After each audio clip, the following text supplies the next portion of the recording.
Alright, a video for Tishuku or Tishuku. I'm sorry, I didn't know exactly where to put the accent, the stress in the word. Tishuku. You requested a video about private eye-dom, or the steps to take being a private eye. So this is that video, my friend.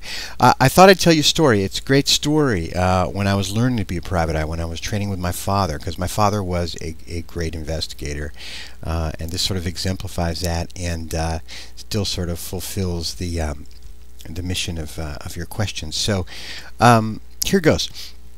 I had a locate case. A locate is simply a case where you have to locate someone.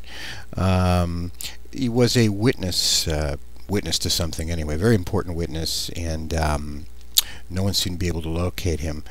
And so I was assigned the case where I had to locate him and serve him with a subpoena so that he would testify at the hearing. It was a civil hearing. So I drive out to the house, the address I have, and get to the house, get out of my car, approach the house, and I notice right away that the grass is overgrown. And also there's no car in front of the garage. In fact, there's an old rusting boat. So those are bad signs. You know, the guy may no longer be living there. I get up on the porch, and there is a whole pile of newspapers on the porch, another bad sign. I look at the mailbox, and it's just jam-packed full of mail, junk mail, everything else. So these are all clearly signs that the person no longer lives there. I look around, there happens to be a window there. You can see in the window that all the furniture is gone out of the house. So the guy's gone. So I go through the regular steps, the sort of algorithm that we usually go through to find a person.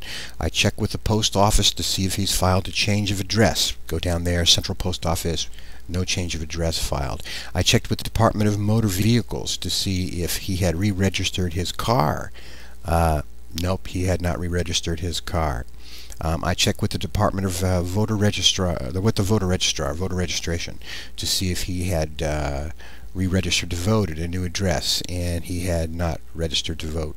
I checked various phone directories and reverse phone directories, and he was nowhere to be found. So I called my father, who had been a private eye for many decades.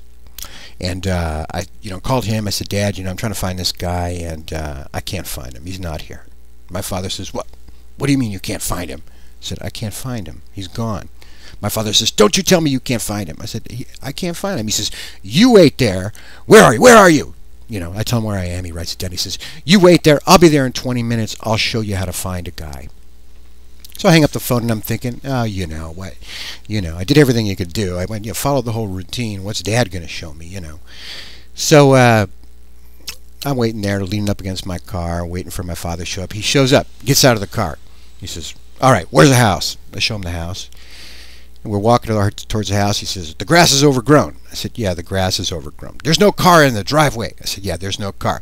That's an old rusting boat. That doesn't look good. I said, yeah, I know, Dad. We get up to the porch. He says, lots of newspapers. I said, yeah, a lot of newspapers. Mailbox is full of mail. I said, yeah, that's right. He looks at the window, and he says, there's no furniture in the house. I said, I know, Dad. There's no furniture in the house. I checked all that. So he stops and he says, the guy's gone. I said, yeah, the guy's gone. So we're walking off, away from the house. He says, did you check the post office? I said, yeah, I checked the post office. Did you check the DMV? Department of Motor Vehicles? I said, yeah, I checked the DMV. Did you check the Registrar of Voters? I said, yeah, I checked the Registrar of Voters. I said, did you check all the phone company contacts? I said, yeah, I checked all the phone company contacts.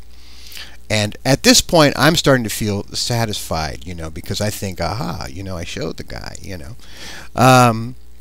My father stops. We're standing on the sidewalk. He looks up in the air for a while, and he thinks. And then he turns to me and he says, my son, a guy changes houses much more frequently than he changes bars. We'll find out where he drinks.